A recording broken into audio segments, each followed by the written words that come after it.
say the human soul weighs 21 grams. So then how much of that is fueled by creativity? How much weight do the elements that comprise this creativity hold? This is the show that welcomes those questions, and luckily we have the guests to answer them here today. Welcome to 21 Grams.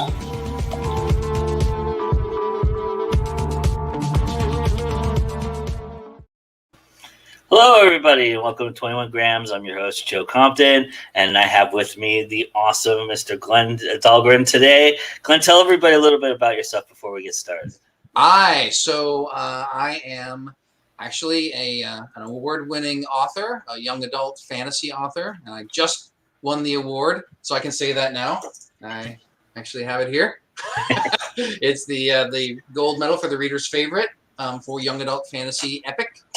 And I am an award-winning game designer too, and I've been designing games for about 30 years or so, and worked on properties such as Robert Jordan's Wheel of Time and Deathgate Cycle from Margaret Weiss and Tracy Hickman, the Piers Anthony Xanth, Frederick Toll's Gateway, a bunch of those literary games, on top of a bunch of other stuff I did like Unreal 2 and things like that. But now I'm focusing mostly on books. And I'm having a blast. Nice. I'm going to start right there because we're talking about world building today, and you have a really neat perspective on it and an idea of it. And I'm curious how much of your game designing background helped you with the world building process, and where do you think it helped you the most? Well, so I have 2 books out, and one of them, Child of Chaos, sort of established my world. And I will say that my game design background actually directly affected my world building for Child of Chaos, because I had to do a pitch for Wheel of Time to a company, Activision. They were potentially going to fund the game, but what they didn't like was the license. And so the night before I had to pitch to them, they said, "We don't want the license. Come up with a different premise." And I'm like, "What the hell? It's the night before. How am I going to come up with something cool?" But I did. I came up with something that actually answered all the questions I needed to, basically gave me a world and a reason that all these artifacts existed and all of that. And so we ended up pitching, and it went great. But Activision decided not to go with us because we were using the Unreal technology, not the Quake technology, which was it. So we ended up going with GT, and they wanted the license. They wanted Wheel of Time. So this premise stayed around in my head for a while. And I thought, is there a different game I want to do with it? And I realized it wasn't a game, it was a novel. And so for 20 years, this premise, this world stayed in my head, and I finally fleshed it out into a novel and finished it. Now, I wasn't working on it, full time, obviously. I was making games at the same time. But after all of that, Child of Chaos came out. And so all of my game design helped me construct that fabric, which I laid on that story. So there you go. That's awesome. Bigger answer than you probably wanted. That's awesome. What aspects of the world building process did you find while you were writing and creating that maybe you didn't think were as important but became paramount? So I hate to say this because I don't think it's 100% true, but I feel like I am more plot driven than character driven. But I know that that's a failing, but I need to understand what the plot is before laying my characters on it. That said, the characters end up telling me a lot as they're going through my plot. Sure. So I would say that I needed to understand sort of what the foundation of the story was, what the world building of the story was, and then I didn't take my characters as much into account when I was doing that, but they ended up being the most important thing about my story, because their journey, their revelations, how they change based on how they're interacting with all of this stuff, was huge. And I learned a lot about that writing the book. I mean, they became the crux of the story. So I'd say that I didn't initially give them, the time of day, but they demanded it from me and changed the entire book. Yeah, I mean, you use the characters to do a lot of discoveries too. Like you open up, you created the world that they exist in, but they seemingly find the little secrets and the little ideas through their own mischievousness or their own, as you call it, longing and in that respect. So yeah, I actually think the way that I tend to write, especially, I think this is more evident in Game of War. I tend to write, I tend to design my experiences.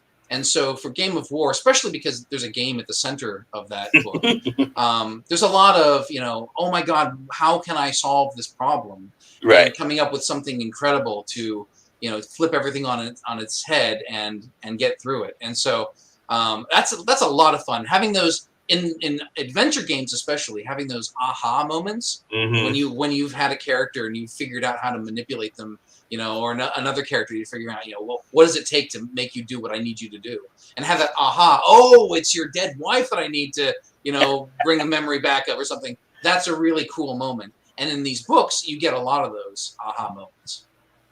Talk a little bit about the research you did, because there's a lot of mythos and there's even some real basis that you draw upon in creating this world. So talk a little bit about the research that you did to kind of figure out what you wanted the world to, experience and be like.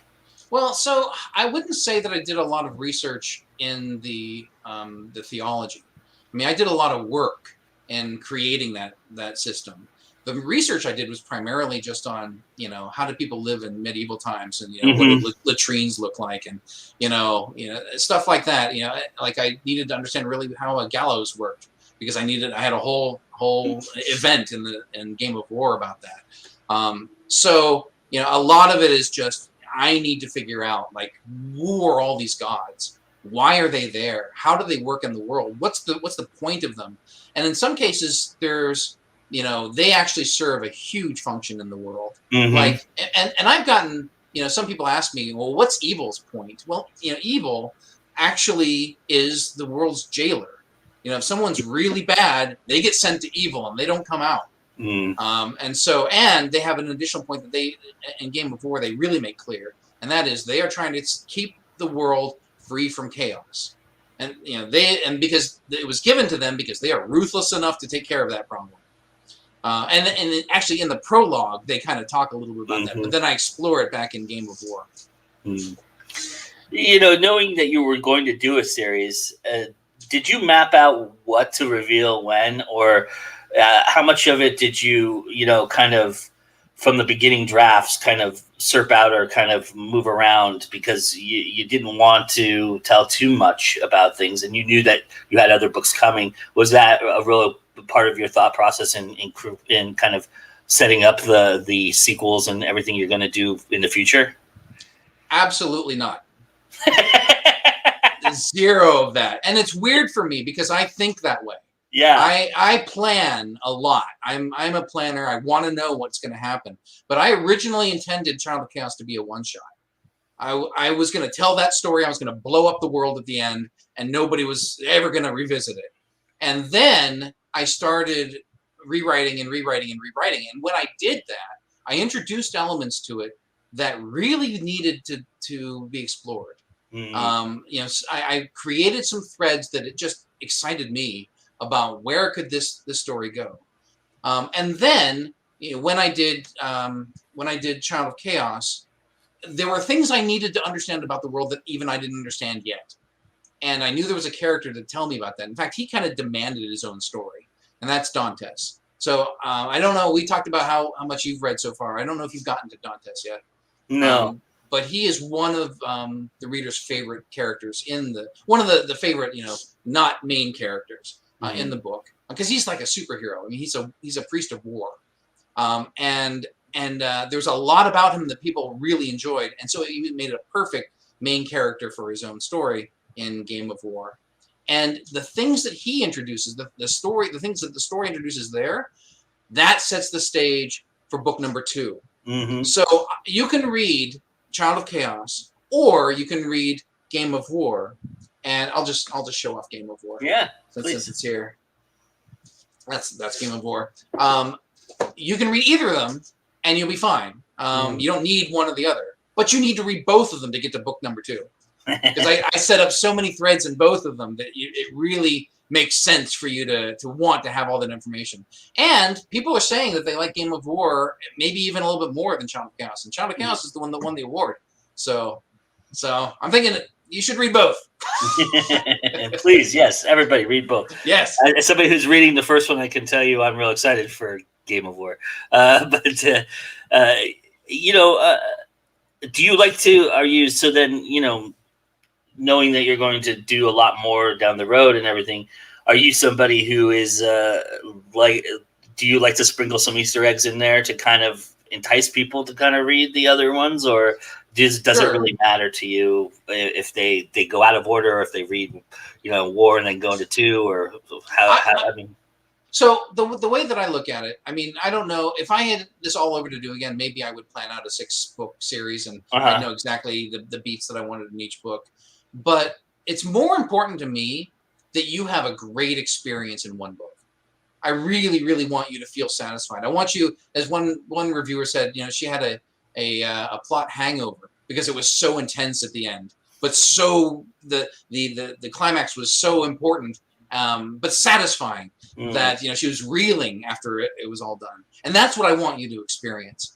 So I don't want, a bunch of little books with cliffhangers. I want to make sure I hit you and I hit you hard. And I can do that with every book. And if I can't, then I'll figure out a way to do it. Because I'll continue. So I know what book number 2 is in the series. And I'm pretty sure I kind of understand what book number 3 is. But that doesn't bother me as much. I know what I need to do for book number 2. And then I'll figure out. And you'll notice at the end of every book, I give you and you don't know this yet.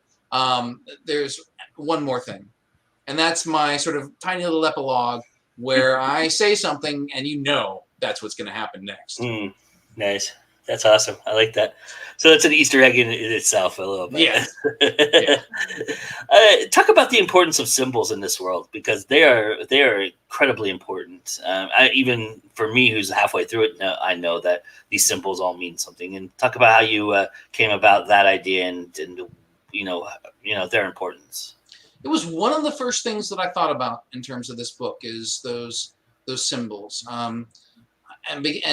And I don't want to give too much away because you'll find out how important they are later. Yeah. But that I actually bought a whole book on symbols. I didn't end up using it very much, but I just wanted to have that as a baseline to figure out sort of how other people use them and such.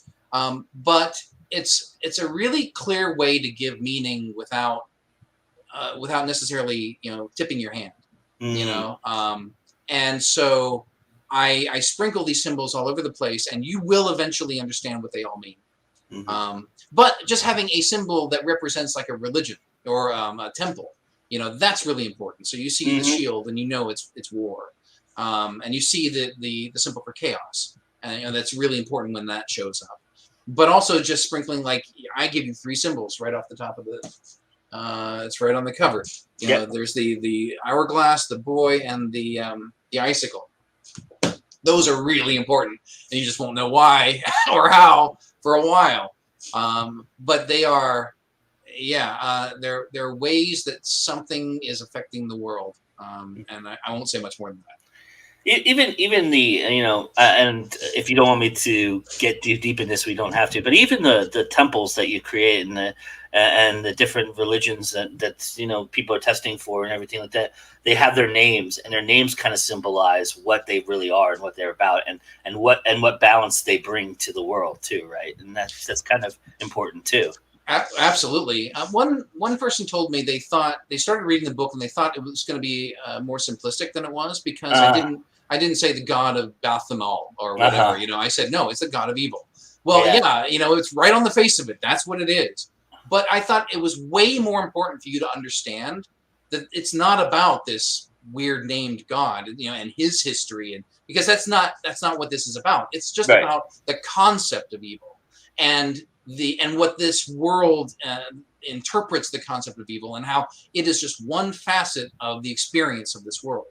And there are lots of them. There are many, many, many, many of these temples, these gods, and some of them are really almost insignificant.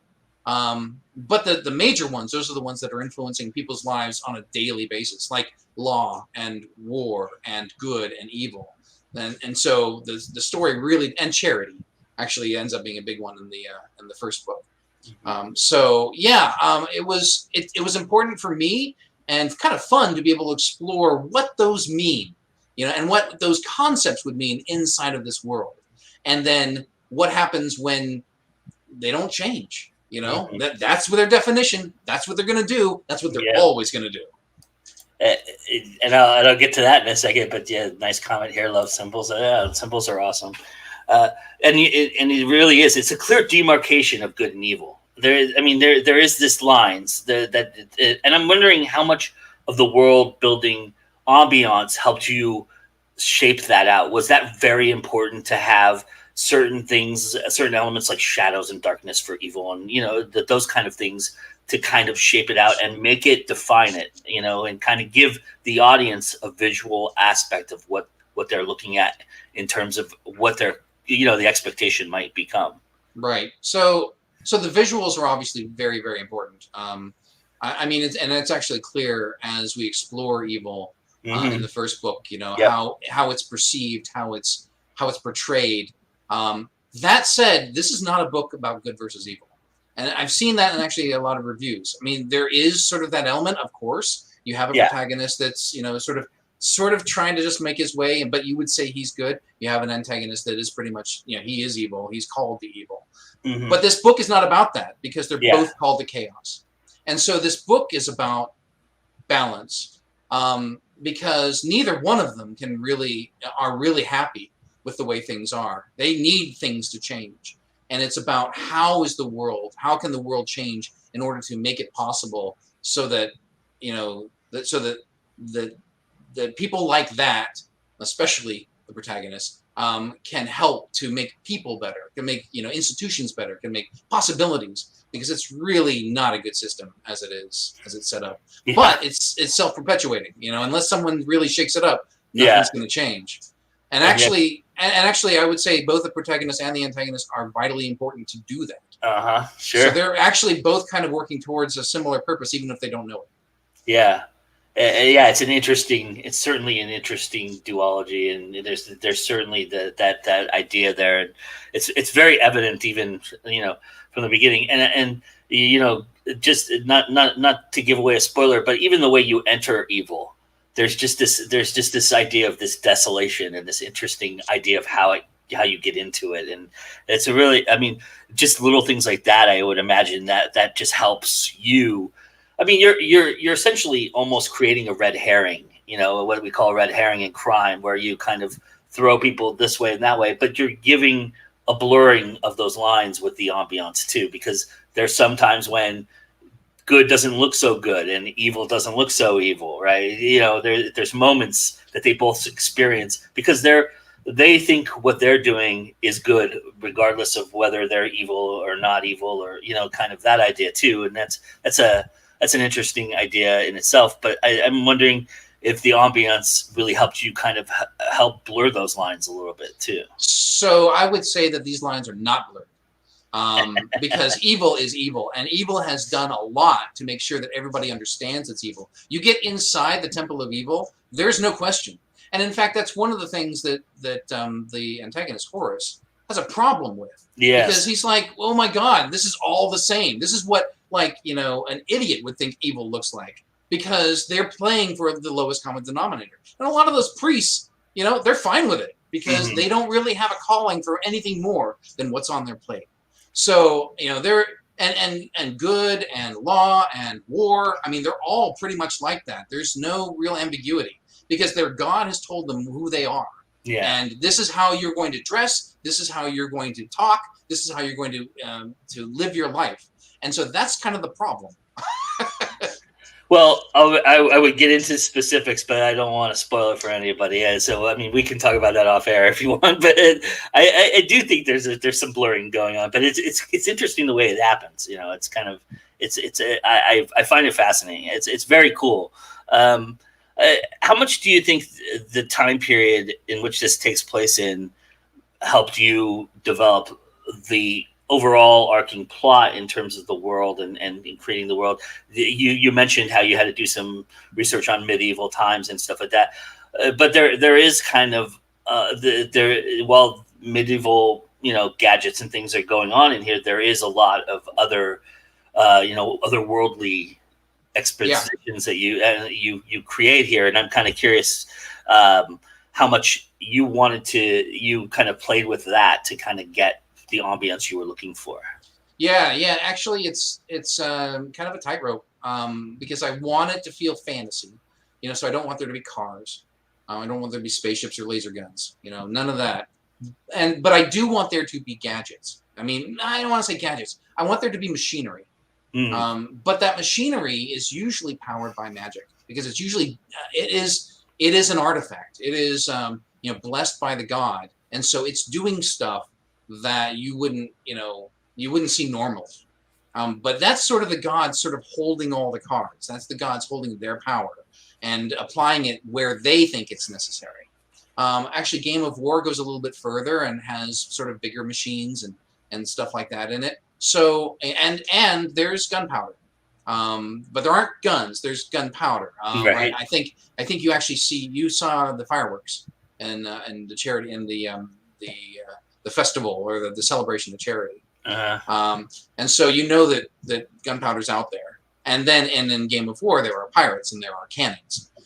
So I basically want the time period. It is not a time period in human history because this isn't human history. Right. This is the history of the world that I've made. This is Glen's history. That's exactly right. So I basically make what I need. And I try to make it as consistent as possible. Did you ever have any thoughts about creating a modern aesthetic, or was it always going to be kind of this time period that you obviously it's your time period, but a lot of people would associate this with kind of a medieval or you know what I mean? Yeah. And I think that, I've worked in a lot of different worlds. I've worked in the Wheel of Time and the Deathgate cycle. And I've worked in fantasy for a long time. So I think naturally I sort of gravitated to this road, this time period, sort of the expectations of sword and sorcery kind of things. That said, I think I have sort of made it my own. I'm happy. I think I'm happy when it's magic that's doing stuff rather than science, because I can make it what I need it to be, and I can put the rules on it, and I can make the costs for magic and all that, and I can make it whatever I need it to be in order to solve the problem that I've got. And that's honestly what plot construction is all about: is solving problems. So yeah, I like it. That's really what it comes down to. I like this sort of time period with these kind of things going on. Yeah, the swords and the knives come into play quite a bit in this, and it's intriguing how they work. So, but you even go a little old school with some fisticuffs in there too, which is kind of cool. Oh yeah. Wait till you read Game of War. It's all kinds of martial arts stuff. What do you think? As somebody who's read a lot of fantasy, who's been involved in creating fantasy through games and things of that nature, and now through your own world, what's one mistake you think you've seen when it comes to world building that you were very conscious of when you started your writing process that you wanted to avoid? I don't know that I've read a lot of books where I've said, "Oh my God, their world sucks." I maybe early on in the Rift War stuff, I was a little bit conscious that this felt like a D&D campaign, because it was.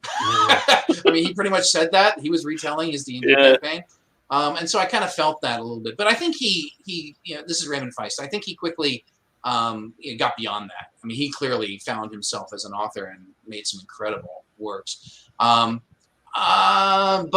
And maybe the editing stuff, I felt like he made his world and then he blew it up and then he just retold the story again. And I wasn't too excited about that. But anyone, the people that I've read, mostly they knew what they were doing. They made really compelling worlds, and I was happy to live in them. And I think learning from them, learning from the fantasy masters, helped me to understand the importance of laying down my law, laying down my rules. I will say one of the things I don't like, I love it. It's great. It's just I can't bring myself to do it and that is make a map. So many people love these maps. They want to know where these things live in the world. And I'm like, I can't be bothered. I just want to tell my story. It'd be good for me to have a map. But I just want to know that they're going to get to where they need to go when they need to get there. And, so I have never made a map. You're also careful not to info dump. Was that important to you as well? Very much so. And that's actually a good answer to your other question. Yeah, I've seen people do that, and I hate that. Anytime I get a big string of proper nouns, I just tune out. I don't want to read about it. I don't have to remember all these names. Which are the important ones? I don't know. And I'm not going to keep them all in mind unless you repeat them over and over again. I'm just not going to remember. So, yeah, I would say one of the reasons that my books are young adult is because they are fast-paced. They don't have info dumps. They are telling a story, and they're telling it quickly. Even though there's 116,000 words in my first book, it goes quickly because I never let up. And so I kind of ended up finding myself in young adult rather than targeting young adult because that's the way I write. I also wrote that book with younger people, the younger characters. They went through a coming of age. I'm like, I guess I'm young adult. There are some dark moments in that book that would suggest otherwise, but I tell the younger side of young adult, maybe it's not for you. Wait for a couple more years before you start reading those books. Yeah, because it is. You touch on some love aspects and some things that are kind of headed toward an adult theme in that respect, and there's some darkness in there and things of that nature. You touched a nerve with the math stuff, though. Chat's going crazy. Yeah, I'll bet. You're missing out. Map making is fun. I totally get it. I empathize with people who love the maps. It's just that this was even a problem for me when I was designing Wheel of Time. Sure. I know what I wanted to do. I wanted to get to Shattered Logoth, and I wanted to get out, and I didn't want the map to get in my way of these dramatic moments that I needed to write. And so I don't I can't argue the point. I can't say maps are bad.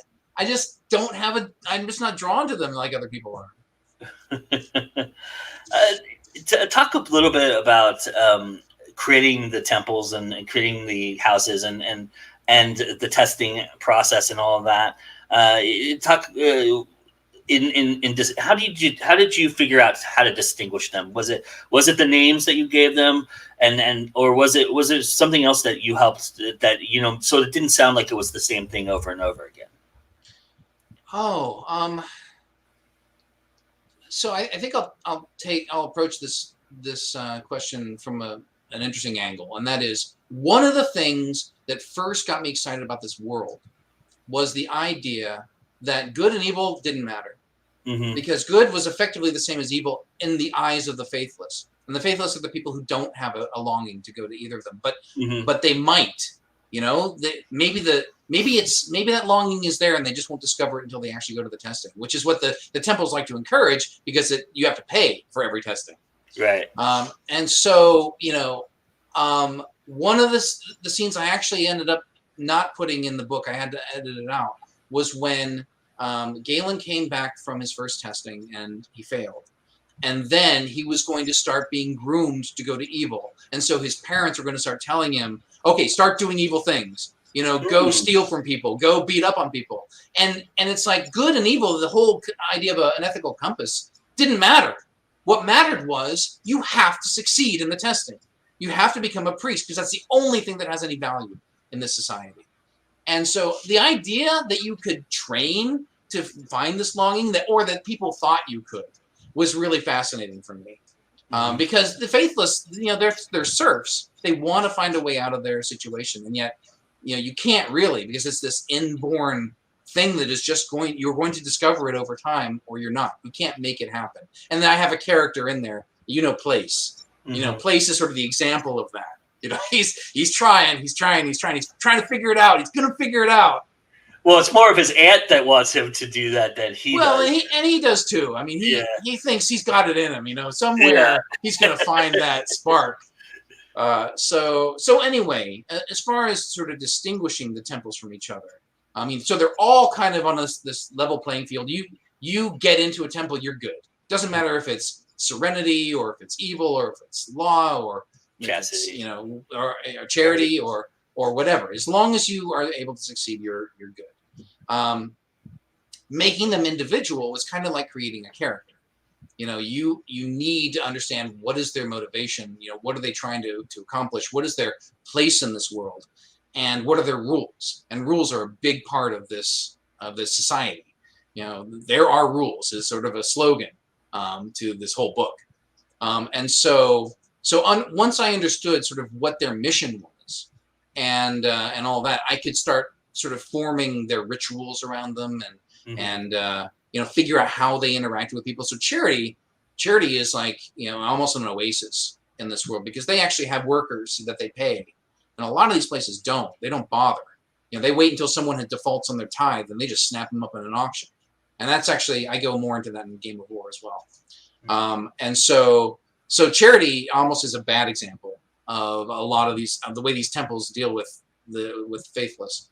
But it does give a sort of a counter example to something like evil, because evil is the other end of the spectrum, where I don't know how far you've gotten yet, but you don't want to go to evil. You know, you don't even want to test at evil if you can not test at evil.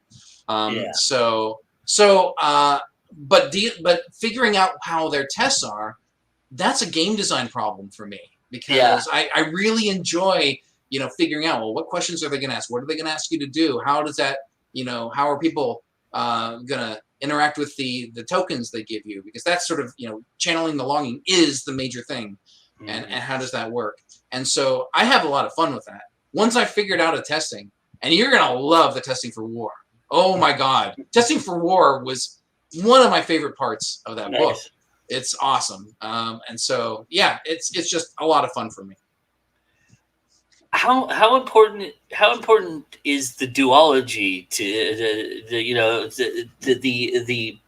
the mirroring to you in creating this world too? Was that super important that you had a mirror for each kind of, you know? I mean, there's charity and evil are different, but there's certain aspects where they kind of mirror one another in different ways. Was that important to you in creating that?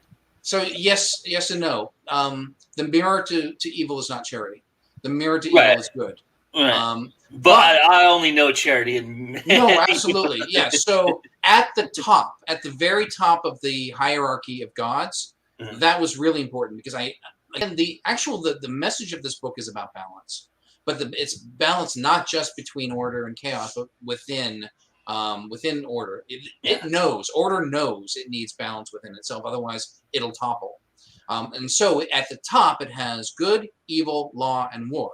And actually, in Game of War, there is the convergence of the divine. And those four temples bring their gifts to a place where they talk about the debate over the rules. And it's basically, there are allegiances within there. So good and law are working together, and war and evil are working together. So yeah, that duology, that mirror image is really important. So yes, and then especially order versus chaos is very, very important. And you see all of this stuff associated with order, all of these religions, all of these gods, and chaos. You don't know what the hell's going on with chaos, but you know it is as powerful as order. So that mystery, knowing that you have that duology, knowing you have that comparison, means that there's something out there that's going to burst. There's something out there that has so much potential to change the world. But what is it? How does it work? What's going to happen? That's sort of a lot of the story. Nice. All right. You ready for a little rapid fire? I'll give you a couple. I don't know. It's not as painful as it sounds. Trust me. Okay. Right. I've got like about 10 questions. Just give me as short an answer as you possibly can. All right. All right.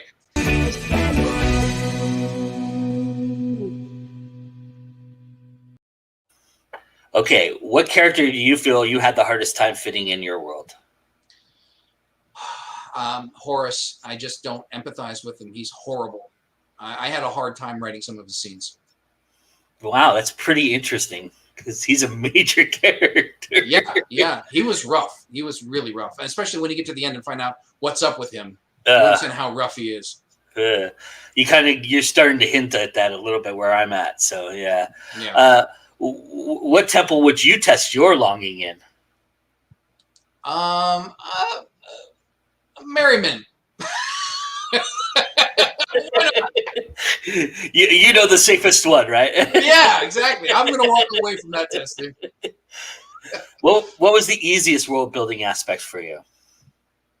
Well, since sort of fantasy gave me all of this expectations, it's like everyone knows sort of what that era is like. Mm-hmm. That was a good place to start. That was easy. I didn't have to do a lot of work about what is medieval times like.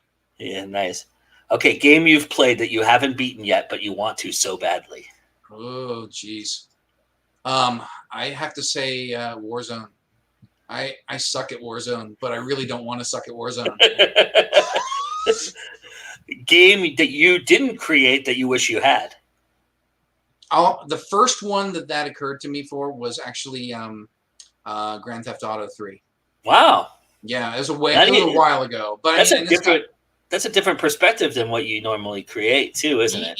Kind of. I mean, if you look at it, it was the first real open world game, and I've done some open world stuff. And it was all about quests and missions and objectives and interesting characters and interesting dialogue. And I was doing a lot of that stuff. And if you look at some of my early design documents for Wheel of Time, it was more about an open world of interesting NPCs and missions and things like that. So I was on that track, and that's why I got so connected with it. That's awesome.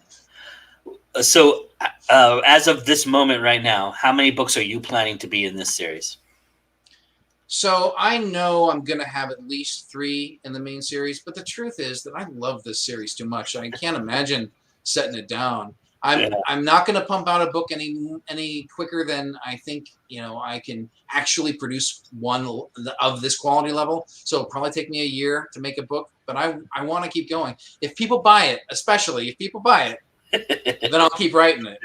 Go out there and buy it, everybody. It's worth it, trust me. And you'll know more about that when I do the actual review for it. All right. What element that you haven't introduced as far as world building is concerned that we can look forward to in the future books? That would be the dreaming. Oh, yes. Nice. Yeah. Place in your world that you felt was the most cinematic for you when you were writing it. Oh, I actually have a lot of those.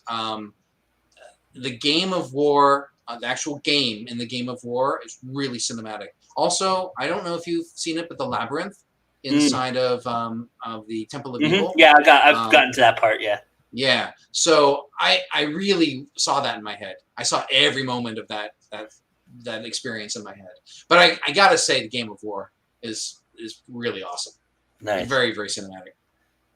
What character did you think needed the most developing that you were surprised you had to develop? To be honest, it has to be Horus. When I first started writing him, he was a movie villain. I mean, like an over-the-top movie villain. I didn't really care about him very much. And this is what I mentioned, that it was my world. It was my story, my plot that was most important. Horus was just playing a role. And then I figured out he can't be that. I need to really understand why he's doing what he's doing. And so he became someone really interesting once I got it. Once I got him. Once he told me why he was doing this stuff, it all sort of makes sense. And you'll see that. You'll see that at the end, what's really driving him. Nice. So tell everybody who designed the current covers you have. So I worked with a studio in the Ukraine called Middle Art, and I can't say enough good things about them. Honestly, I mean, it's hard for me to talk about them without sounding like a commercial, because they are incredibly affordable, and they give you unlimited changes. They don't make you pay anything until you're done. They take direction really, really well. You keep the source, and you can get all of your versions for everything, all of your formats done through them. And they're just really professional. So, yeah, I mean, I'll keep going. I've sent so many authors to them. I've got so many referral bonuses, I'll never use them all. Nice. All right. So what is the name of the third book? Can you tell us? Yes, the next book that's coming up is called Curse of Chaos. And then when do you think it will be released? When are you planning for it? Right now I'm thinking that I'm going to try to stay on my yearly schedule. So this time next year, probably hopefully mid-August, I'll drop this book. I haven't figured out how to make it any faster than that yet. Does it need to be, though? It really doesn't, right? I mean, that's the beauty of being indie, right? Well, it depends on why you're doing it, I suppose. I mean, so you go into a Facebook group like 20 books to 50K. Yeah. They have their rules about if you want to make a living doing this, you need to be producing books, like once a month. Right. And you need to fast release them and all of these things. And I totally respect that approach. If someone is capable of doing that, they should do that. But for me, it's like I don't depend on this income to live. If I did, I'd probably have I wouldn't be doing it, basically. I wouldn't be writing. Right. So it's really important to me, and it always has been important to me about the quality of the work that I produce. All of my games, I'm the one screaming that it needs to be, we can't release it until it's ready. And I kind of feel that way about my literature too. I need to be satisfied with the product that I'm producing. So, I guess it's okay. It's okay for me. It might not be okay for everybody. Yeah. And I wish I could go faster. I want to produce more books. But there you go. So you've already touched upon it that, this world has a lot of rules and the rules are meant to be followed. So I'm wondering what rule you were very conscious of in following when it comes to YA, because YA is a very, very hard tightrope to walk, and you can easily fall off of it if you don't follow the rules. So what rule do you think you were really conscious of? Well, I mean, there are a few that I absolutely broke. One is length. My books are way bigger than you would expect a YA book to be. And that's just because that's how I write stories. The other is I am absolutely about third person. I cannot write first person. It just doesn't, I get it. Again, I am absolutely not saying that people shouldn't write first person. It doesn't speak to me. I need that close third because I have a lot of different viewpoints. Especially in the first book. Game of War is slightly different, but in Child of Chaos, I tell the book almost 50-50 from the protagonist and antagonist viewpoint. You really do. I don't think it would work in first person. And I think that I went a little further than I should have in terms of some dark, violent scenes in Child of Chaos for YA, for young YA. Some YA audience love that stuff, and that's great. Stick with me. But I think I took my foot off the gas a little bit for Game of War. It's still very action-packed, but not quite as dark. Mm-hmm. Although there are some themes in there that do get a little mature. Mm-hmm. What did you? How did you approach writing from a child's mind and exploring a child? Was that something that you had to tap into, or did you feel like it was fairly easy to get into that mindset? So two things I have to say about that. First, I have children, so I can quiz my children if I need to. But the second thing is, and I learned this sort of early on in game design, never underestimate kids, because kids will always go blow your estimations away.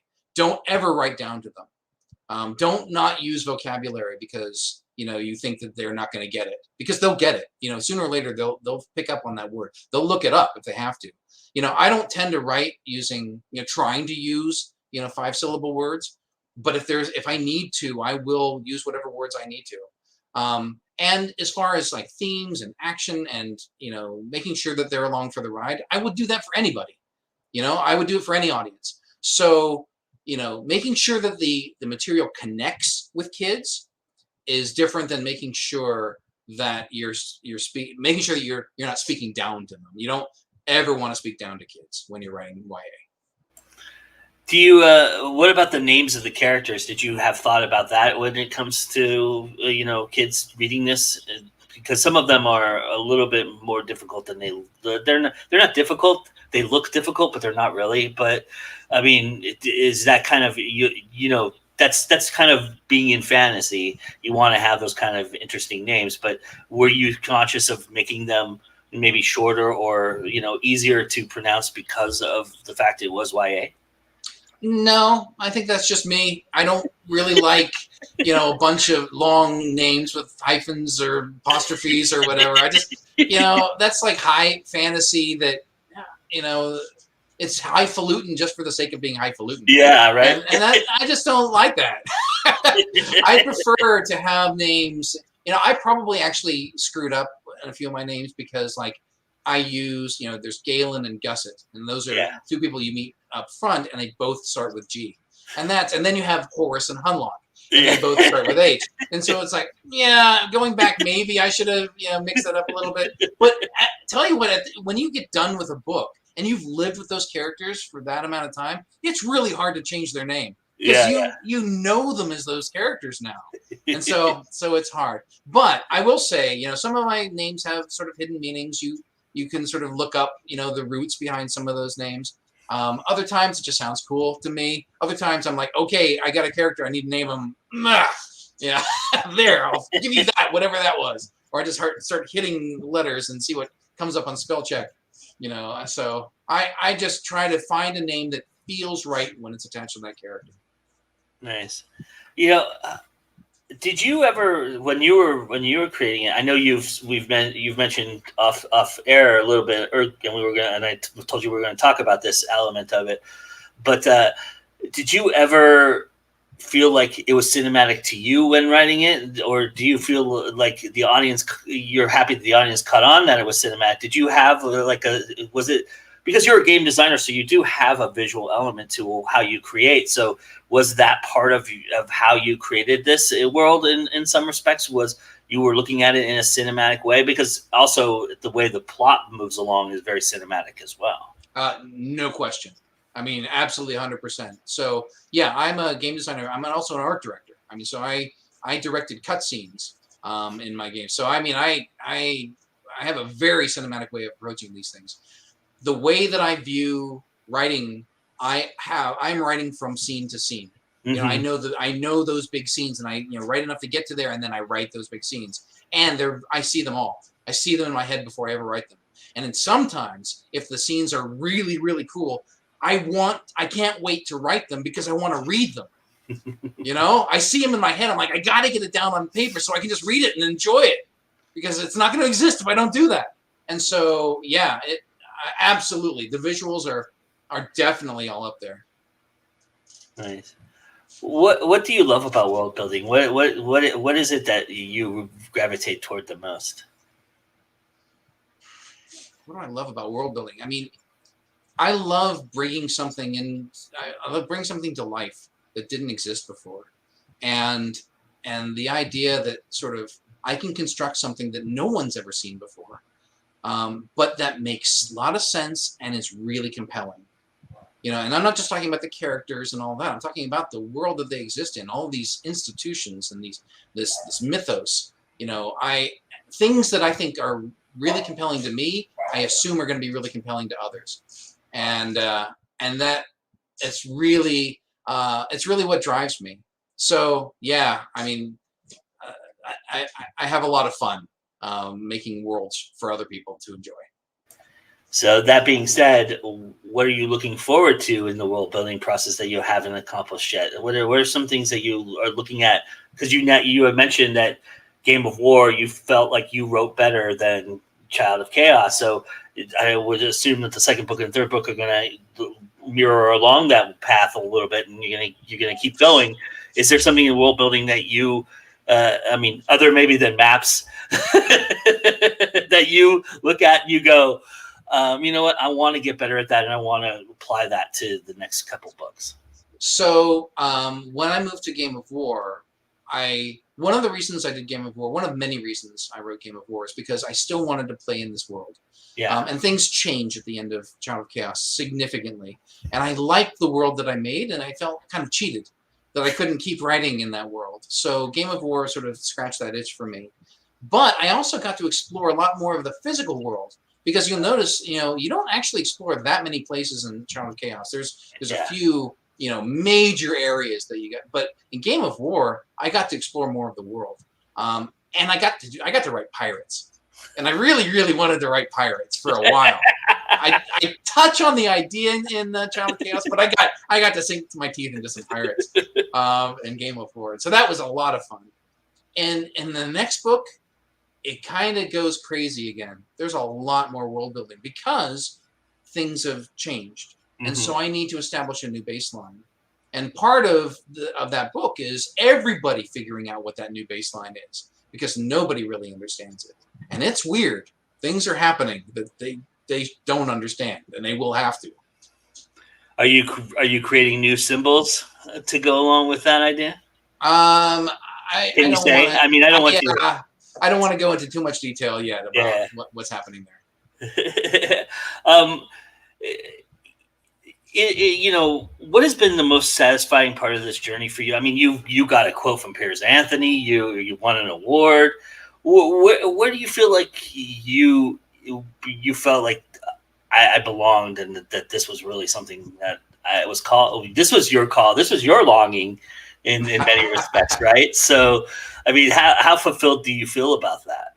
Well, in a certain sense, I'm like any other indie author in that you never know. You never know if what you're writing is actually going to connect with people. I mean, you're never convinced of it. It doesn't matter how many awards you get or how many quotes you get. You're never convinced that you've sort of cracked the code.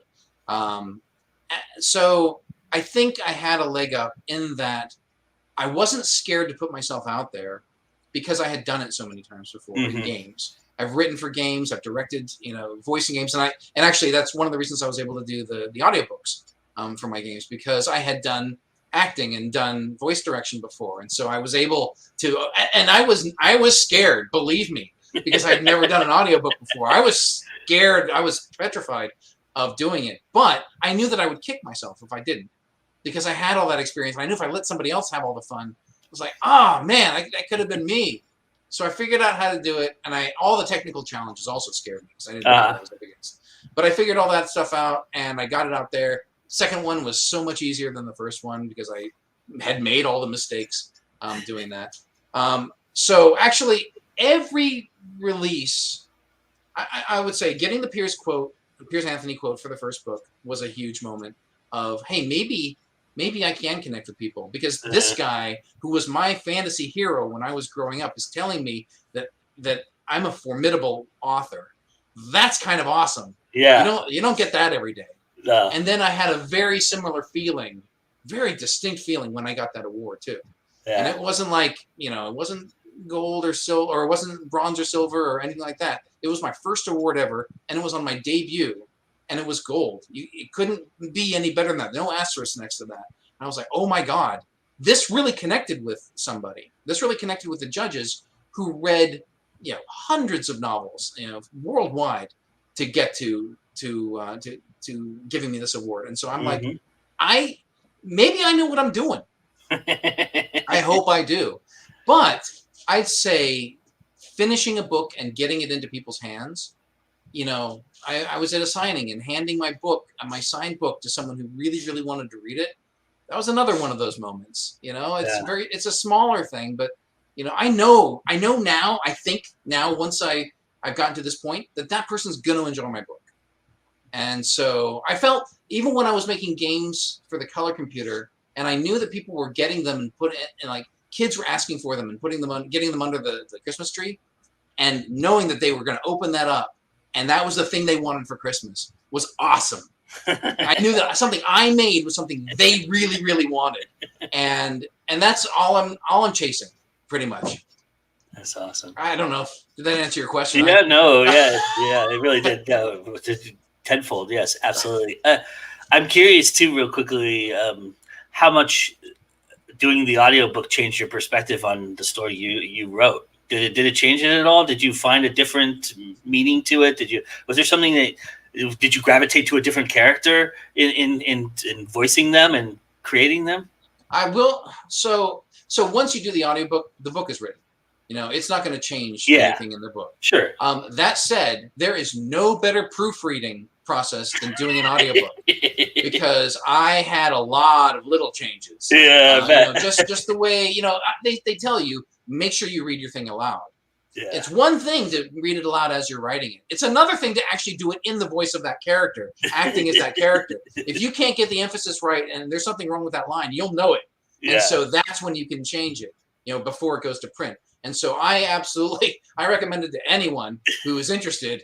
Make that part of your writing process. Do the audiobook at the end, and you will find way more than any editor finds, because it's you looking at it and it's you voicing it. And so I don't think it changed a lot of what was in the book, but it did connect me a little bit more to those characters, because I had to find, what do they really sound like? How do they interpret these voices? And I think that's one of the reasons that people really like to listen to narrated, author-narrated audiobooks, is because those people really get those characters. They know what's going on. Even the narration part, it's like, I know where the emphasis is because I wrote those damn lines. So it's not someone's interpretation of it. It is coming from the source. And people really appreciate that.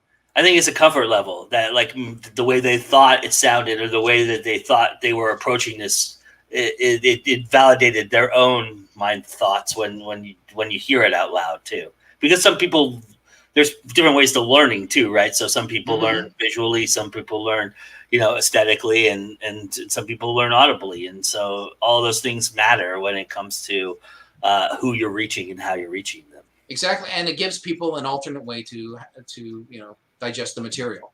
And you're right. Some people just don't want to read, and that's totally cool. And honestly, I put a little effort into making the thing as cinematic as possible. I mean, some of the voices you think would sound like gods or sound like monsters, they do sound like monsters or gods. I do a little audio engineering, and I get some stuff in there. I'm very interested to hear how I want to hear this just to hear how chorus sounds.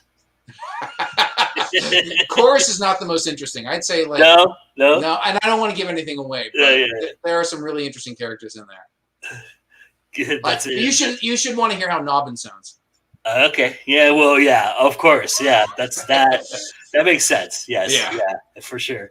Well, Glenn, it's been a fantastic conversation. Thank you so much for taking time to do this. I really appreciate it. Tell everybody the books that are out and where they can find them and how they can get them, and anything else you want to plug, please feel free to do so right here. Yeah.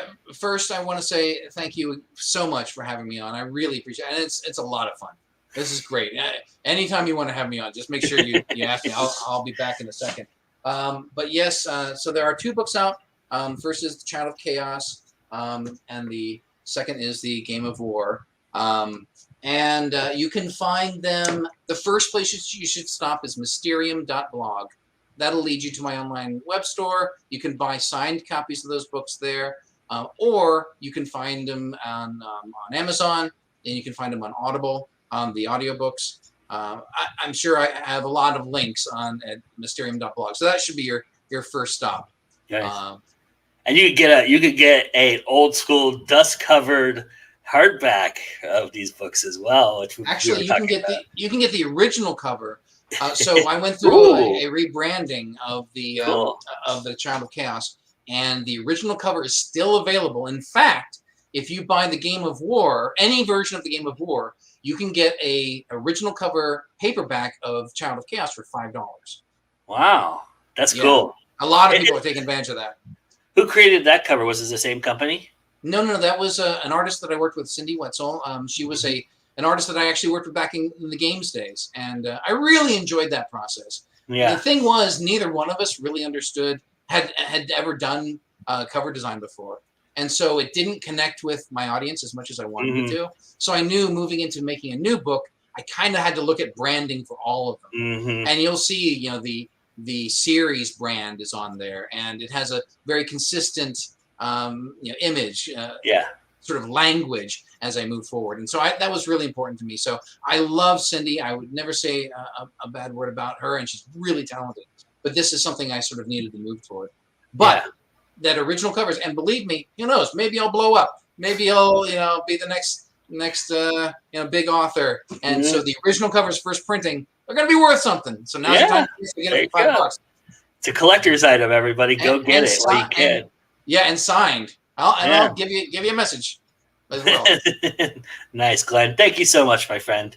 And that's 21 grams, everybody. Have a wonderful evening. Remember that it's always time to go indie now, and we'll see you.